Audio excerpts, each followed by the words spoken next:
అనుదిన నిత్య జీవపు మాటలు. దేవుని నామానికి మహిమ కలుగునుగాక.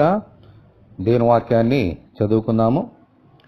నీ ముందర నడిచేవాడు యెహోవా, ఆయన నీకు తోడే ఉండును. ఆయన నిన్ను విడువడు, నిన్ను ఎడబాయడు.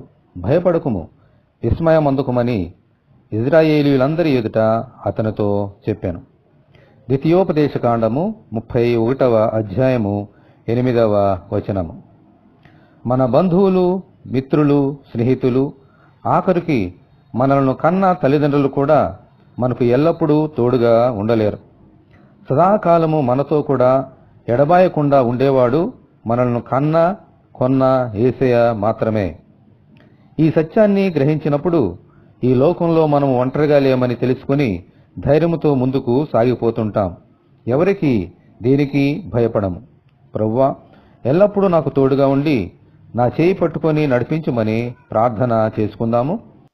ప్రభువా, మీ కొందనాలనైనా అనుదినము మాకు తోడుగానుంటూ ఇమ్మానుయేలు దేవుడిగా మమ్మల్ని నడిపించి ఆశీర్వదించమని, ఈ వాక్యం వింటున్న నీ బిడ్డలందరినీ అలాగనే దీవించమని యేసు అతి పరిశుద్ధ నామములో ప్రార్థన చేస్తున్నాము తండ్రి, ఆమెన్. దేవుని కృప మనకందరికీ తోడేయునుగాక. ఆమెన్. పరిశుద్ధ దేవుని మందిరం.